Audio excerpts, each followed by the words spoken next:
de vous dire qu'un certain nombre de vos collègues ont... Il est adopté. Nous arrivons à un additionnel après 9 bis 1. Monsieur Guémard, c'est l'amendement 745. Merci de le présenter. Oui, Madame la Présidente, Madame la Ministre, Monsieur le rapporteur, il s'agit en quelque sorte d'un amendement de cohérence. Puisque aujourd'hui, quand on regarde les textes applicables, nous allons en quelques heures réformer considérablement les aires métropolitaines de Paris, Lyon, Marseille. Demain, pour les métropoles de droit commun, un décret suffira à les créer en constatant que les seuils de population sont atteints. Et dans le même temps, quand deux régions veulent fusionner, quand deux départements veulent le faire, quand deux communes veulent le faire, il y a une procédure de référendum qui est prévue par la loi. Ça avait été d'ailleurs un amendement sénatorial en 2010 au Sénat de Michel Charasse, si je ne me trompe pas. Donc j'aurais pu, Madame la Ministre, Monsieur le rapporteur, déposer un amendement prévoyant des référendums partout, mais je connaissais votre réponse. Je sais que vous auriez refusé d'organiser des référendums à Paris, en Île-de-France, à Lyon et dans le département du Rhône, ainsi qu'à Marseille et dans le département des Bouches-du-Rhône. Donc comme je sais que vous auriez refusé ces référendums, il me paraît cohérent de les supprimer pour les autres collectivités territoriales. Voilà donc le sens de cet amendement. Merci, Monsieur le rapporteur. Monsieur Guémard, je ne résiste pas au plaisir de vous dire qu'un certain nombre de vos collègues ont, pas vous, appelé à des référendums sur un certain nombre de sujets, notamment ce que vous avez évoqué, Paris, Lyon et Marseille, à la fois dans nos débats depuis mardi comme en commission. Cependant, nous avons eu l'occasion d'en discuter tous les deux d'ailleurs dans d'autres cadres et à l'occasion notamment d'un débat. La commission a donné un avis favorable que je partage totalement. Ça permet d'avancer et de permettre à des collectivités de s'organiser librement pour mettre en place des expériences aussi innovantes que celles qu'on a pu citer pour Lyon. Donc la commission donne un avis favorable. Si, Madame la Ministre.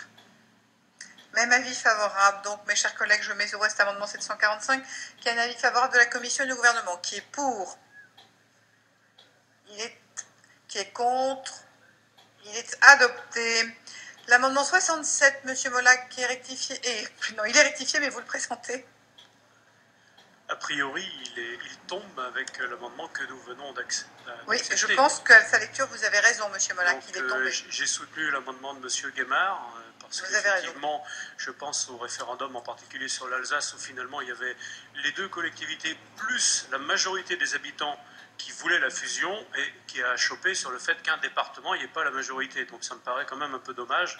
Donc j'ai soutenu celui de M. Guémard. On présentera un petit changement donc en deuxième lecture. Merci. Nous arrivons donc à l'amendement 1021 de M. Dolez, qui lui, par contre, ne tombe pas. Oui, c'est un son de cloche un peu différent que je vais faire entendre dans l'hémicycle. Nous proposons un renforcement de la démocratie participative locale. Nous considérons que les changements qui peuvent être induits par la loi que nous sommes en train d'examiner peuvent avoir des bouleversements tout à fait considérables pour la vie des citoyens. Et c'est la raison pour laquelle nous proposons l'organisation de la consultation des citoyens en cas de création de nouvelles collectivités territoriales ou en cas de modification du périmètre d'une collectivité ou d'un établissement public de coopération intercommunale. C'est dans le même esprit des amendements que nous avons présentés depuis ce matin, un amendement qui rappelle un principe auquel on ne devrait pas pouvoir déroger. Il ne peut pas y avoir de réforme de la démocratie locale sans démocratie. Merci, Monsieur le rapporteur. L'avis de la Commission sur cet amendement 1021, s'il vous plaît. Si je donne un avis favorable, je me contredirai avec ce que je viens de dire à l'instant en réponse à l'amendement de M. Guémard. Donc M. Dolez ne sera pas surpris que je donne un avis défavorable, la Commission ayant donné un avis défavorable. Madame la Ministre. Excusez-moi, madame, je n'avais pas compris l'avis de la Commission, mais le gouvernement est défavorable. Je vous remercie, Monsieur Lagarde. Oui, Madame la Présidente, pour faire observer à notre rapporteur que je ne partage pas son avis et vais soutenir en l'occurrence l'amendement de M. Delay. Monsieur le rapporteur.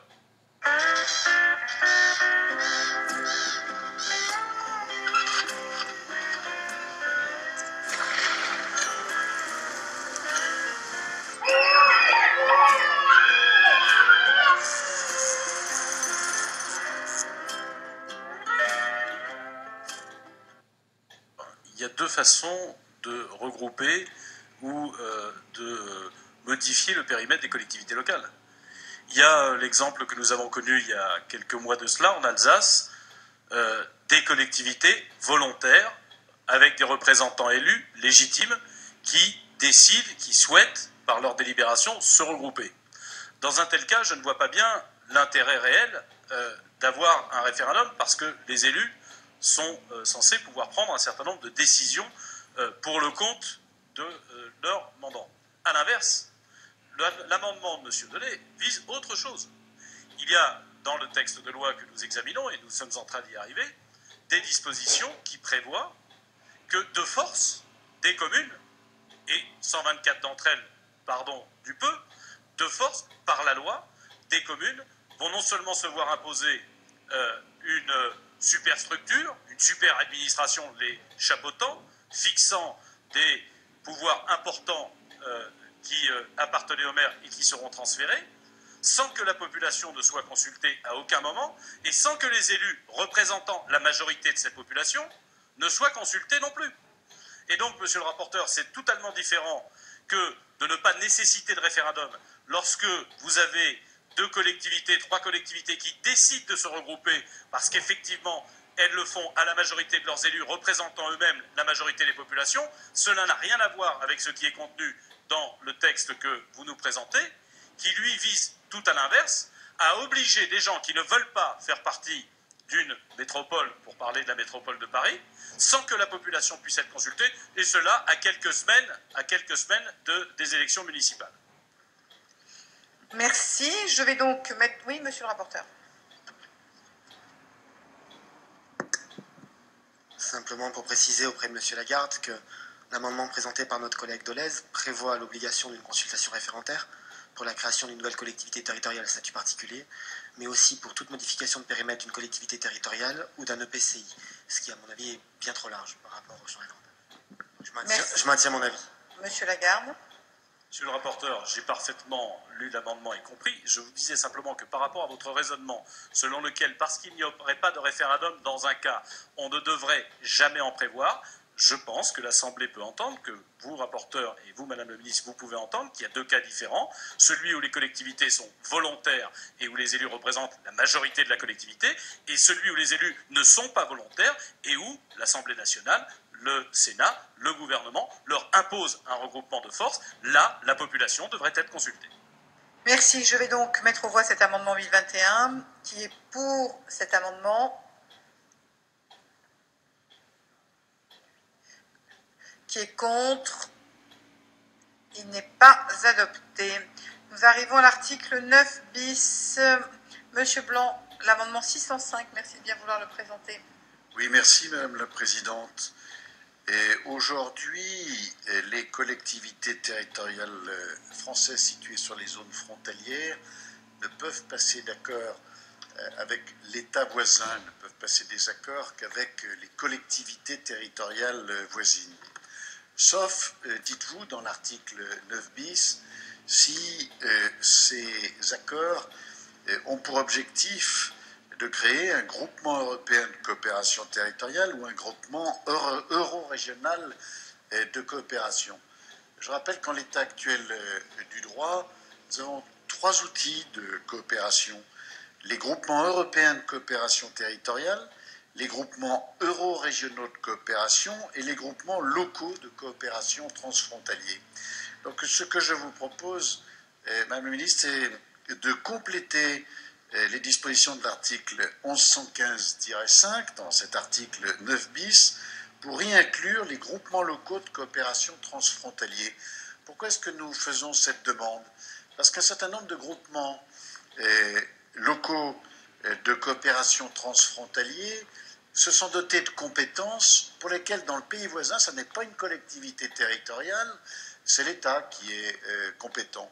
Par exemple, le cas sur la frontière franco-suisse pour le ferroviaire, ce n'est pas une compétence du canton, c'est une compétence de l'État. Donc faciliter ces coopérations en ajoutant les GLCT paraît quelque chose d'extrêmement important. C'est tout le sens de cet amendement. Merci, monsieur le rapporteur. Les GLCT ou Eurodistrict sont des groupements de collectivités transfrontaliers prévus par l'accord de Karlsruhe du 23 janvier 1996.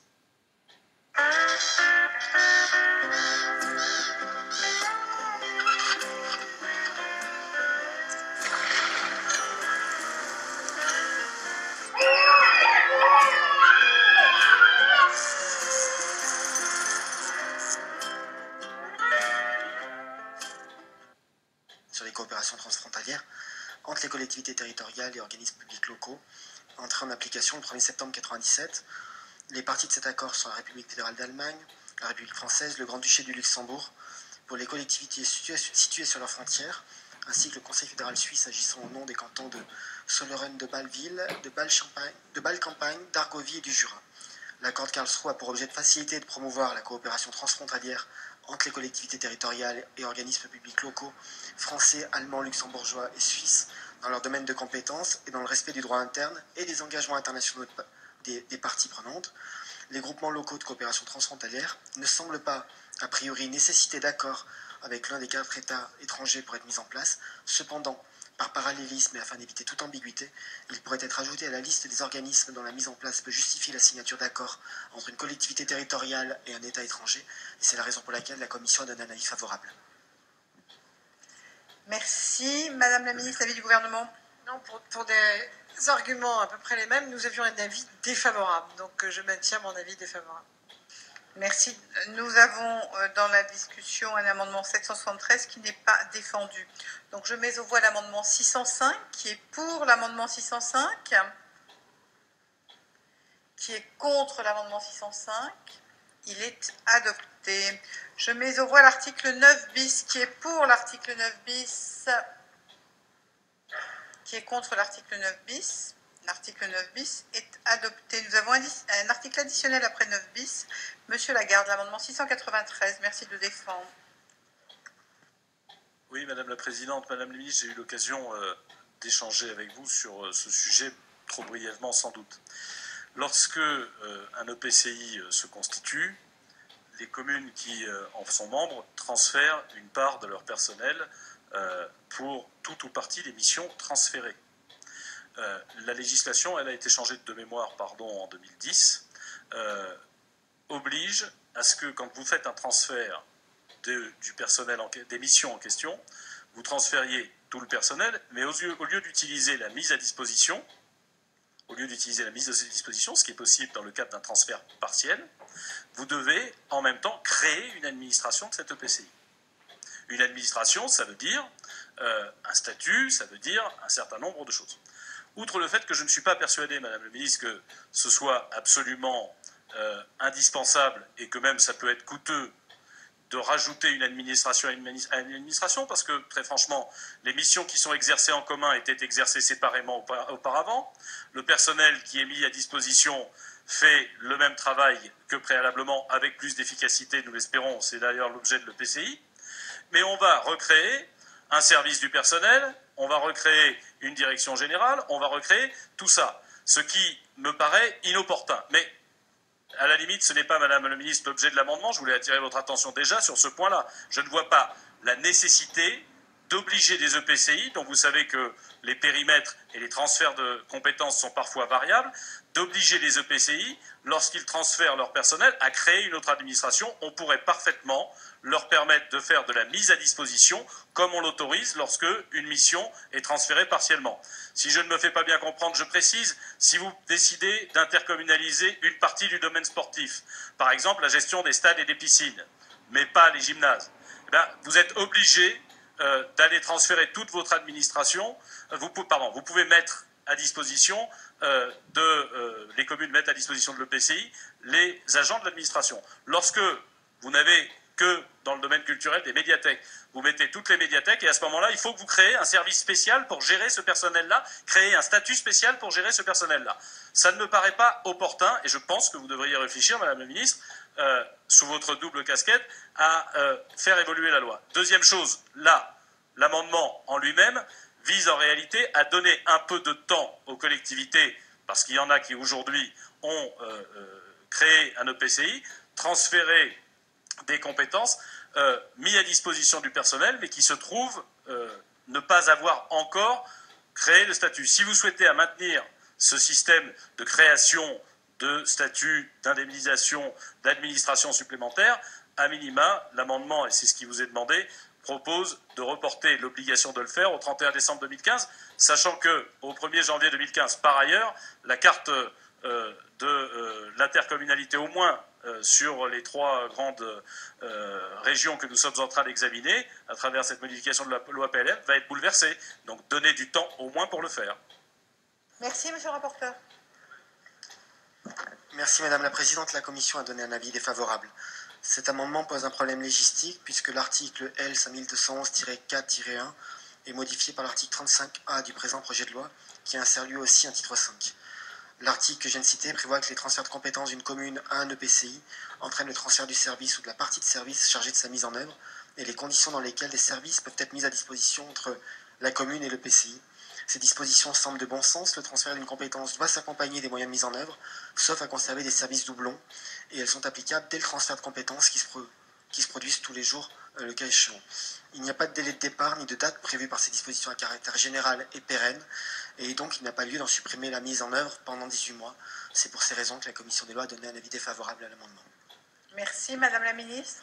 Oui, j'entends l'argument de M. Lagarde. Effectivement, on avait échangé rapidement, mais c'est vrai que là, vous me demandez de donner un délai concernant des dispositions qui se trouvent déjà hors la loi, par la loi 2010 et de son délai d'application, puisque c'était 2011.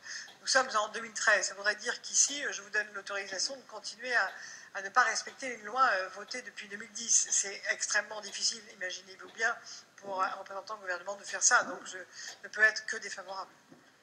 Merci, M. Lagarde. Je vais faire observer à l'ancienne garde des Sceaux que vous êtes que ce ne serait pas la première fois qu'on donne du temps pour appliquer une loi qui n'a pas été mise en application. Je me permets de le dire quand même. Cela dit, pour revenir sur ce que nous expliquait notre rapporteur, pardon, c'est pas on va maintenir des doublons, c'est on va créer des doublons.